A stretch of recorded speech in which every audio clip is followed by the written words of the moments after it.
Lights out, and we're racing in MotoGP here in Austria. It's a sensational start from third place. He's nailed it this time around for Pecco Bagnaia. He's immediately ahead of Alex Marquez, trying to find a way through on Marco Bezzecchi, who slams the door shut on the brakes into the first corner. Bezzecchi then's made the perfect launch away from pole position. Alex already back in fourth place. Marc up into P3. Yeah, this time it's Alex Marquez really with a nightmare start. Not a particularly slow one, but of course with the penalty to serve, he needed to move forwards. Instead, he's gone backwards. Up the hill we go then into turn 3, slowest corner on the circuit, turn first gear now. Marquez attacking immediately on the inside of Bagnaia, left foot off the foot peg from 63 as it came under big pressure from 93. They now go side by side, elbow to elbow on the run down, 6-gear run down to turn 4. Bagnaia is not going to be having that. Marc came from a long way back. It was a clean move, but it was a late one. Bagnaia back through on the way into turn 4. Red on red then in the early part of this Austrian Grand Prix. Marc was back in that factory Ducati in hard into the chicane. He's now going to attack Bagnaia once again up the hill into the first gear, turn 3. This time around it's a successful mission. He ran wide a little bit after having attacked Bagnaia there on the previous lap, but now Marc immediately up into second. Alex Marquez into the long lap penalty loop in fourth place.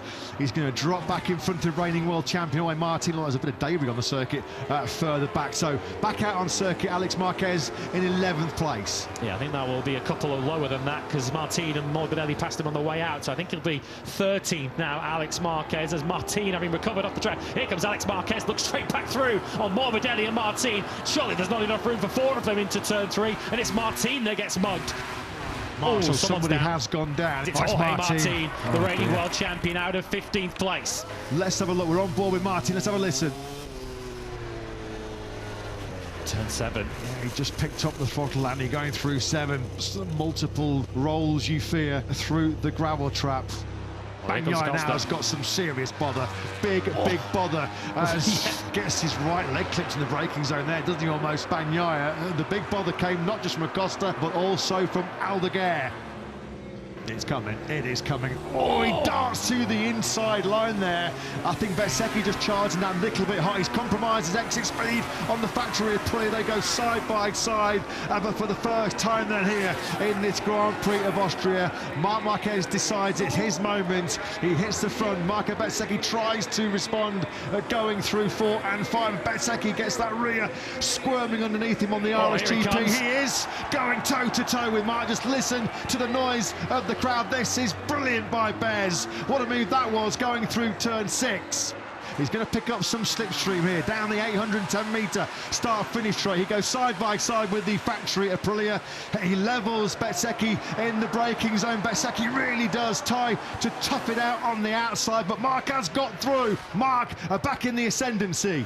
This is brilliant by the number 54. Closing in once again on the brakes into Bezzecchi. Surely now he's going to be close enough. He gets the throttle cracked wide open.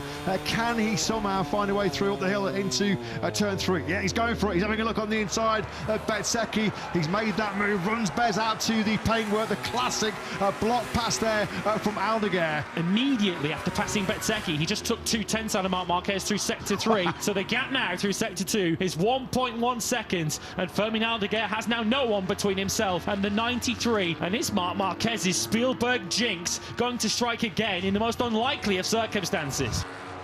It is 6 successive victories then now in 2025 for Marc Marquez. It is 6 successive double wins. 6 Grand Prix wins in a row for the first time since 2014.